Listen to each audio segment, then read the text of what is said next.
Hi, Chemistry. In this section of Chapter 7, we have already talked about Lewis dot structures. We know how that they combined by sharing those electrons, but we need to talk about what those bonds and other bonds, how that they are connected together. And we need to talk about how formulas are written and how we would name compounds.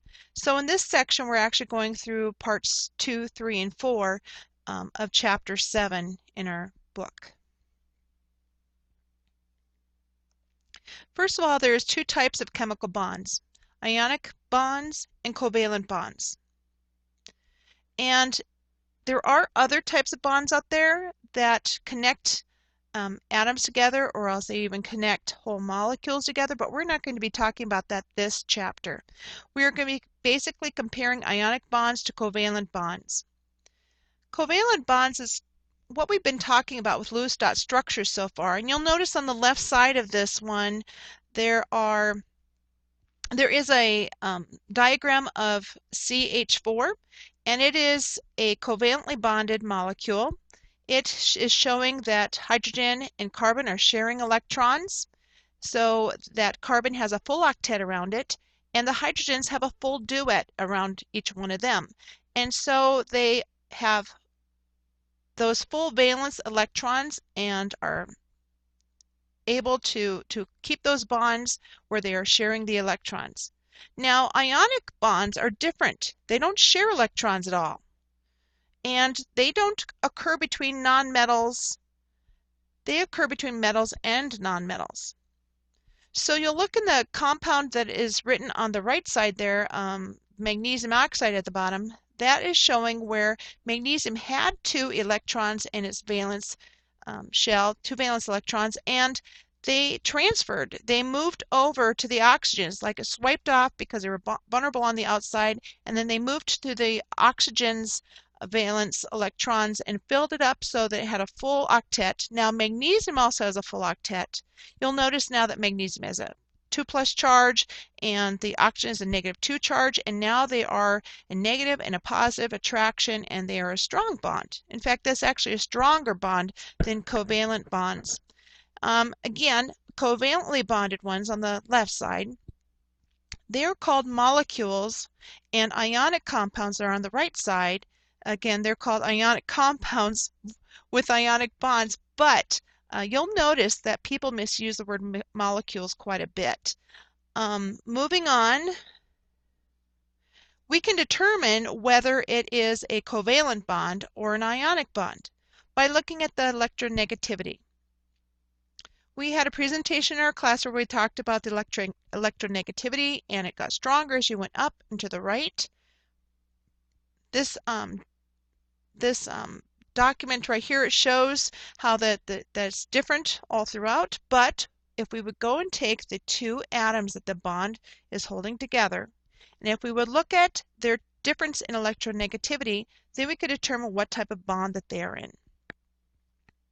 On page 241 in our book, there is also a graph and several different electronegativities of different atoms. You can either look there, or else you can use a chart that we just had on the previous slide.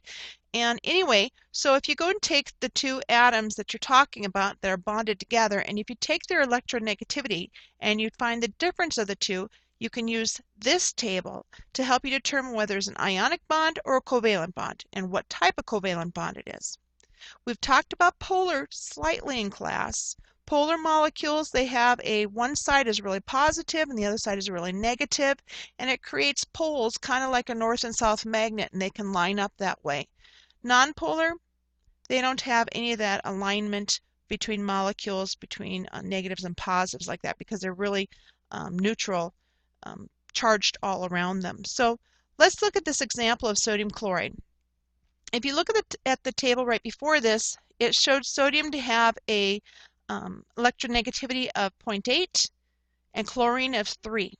So once we find the difference of those two, we see this at 2.2. And that tells us that it is an ionic bond. Okay, that's fine, but what if, with this table, what if you had a, let's say you had a compound that had 2 atoms that the difference between them was just 0.4. Can you figure out on this table which type of covalent bond it would be? Well, if you remember your math symbols, the nonpolar covalent said that it's equal to 0.4 also. And so this would be a nonpolar covalent bond. Okay, moving on to ionic bonds and ionic compounds, we're going to find out how they combine and also how to write out their formulas. Ionic bond, again, like I was talking about before, is between a positive and negative ions. These positive and negative ions, they've got certain names, and if you look, they're called cations for positive ones, and I kind of remembered it from when I was a teen that the T in cations looks like a positive symbol, and there are anions. Anions have got the word has N in it for like negative, and so that's how I always remembered which ones were cations and which ones were anions. Now again, there's a transfer of electrons, so we have a positive cation of magnesium and a negative ion of oxygen, and they are just really attracted to each other, so it's a very strong bond. If you're going to draw a dot structure of these, remember that magnesium has 2 outer electrons that got stripped off and went into oxygen's outer valence shell, and so that is how it became the positive cation and the negative anion. Okay, so here's a little bit more about ionic bonds and compounds, that they are electrically neutral.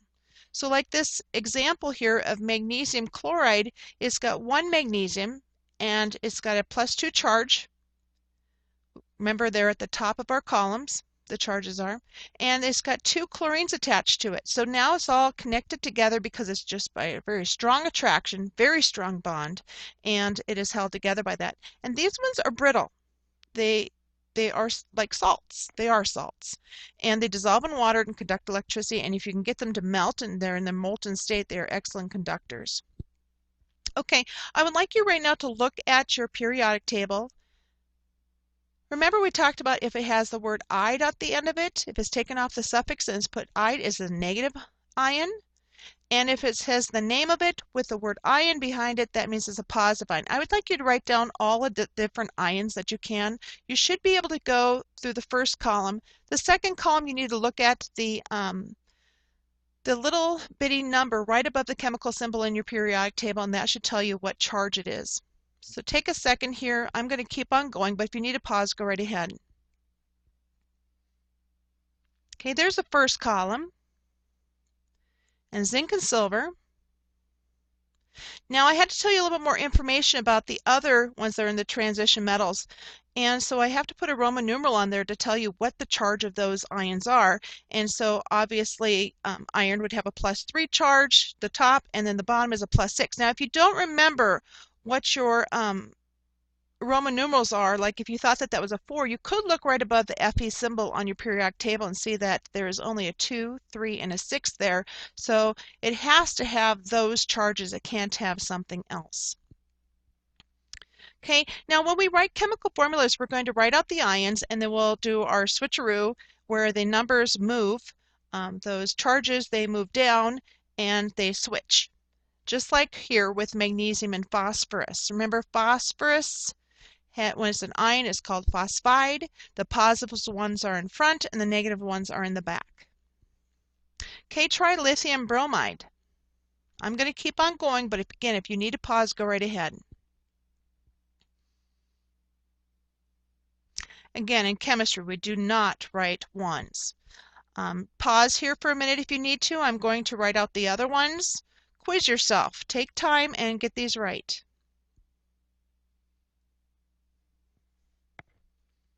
There are the answers. Moving on, this exercise we'll be doing in class tomorrow. But let's look at some more. There are polyatomic ions, and this is that purple sheet that you had distributed to you. And they have ions that are actually a few atoms together. Poly means many. It's a many atom ion. And these ions, they behave like a single atom ion. And so we can do the switcheroo with these ones also. But it's kind of difficult because there's so many letters and numbers now that it has potential for errors. So here's what sulfate looks like, SO4. That's in the second column on that polyatomic ion chart. You'll notice that these ones have the words 8 behind them. They could also have the suffix "ite," ite behind them, or "ide." There's only a couple on that sheet that have an "ide," and that is hydroxide and cyanide, and they don't have any little numbers behind them, and so there's room for errors there.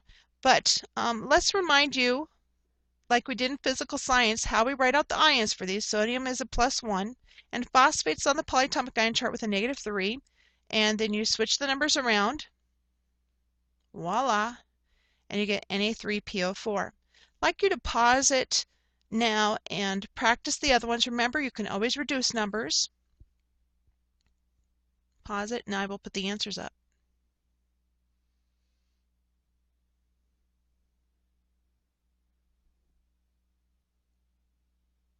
Oh, we got to clean that up a little bit. Okay, it needs parentheses around it, otherwise it looked like there was 42 oxygens. And so, and those 2's that came down, those 2 can be reduced. Now the inside of that cannot be reduced. Oxalate must look like oxalate on the purple sheet. It must look identical to that when you're all done. But since those 2's can be reduced to 1's, you can also reduce those, and then you have 1's, and then you don't have a need for those parentheses. And so we can clean it up a little bit more. Just a calcium oxalate would look like that. And I'll put the other 2 up there.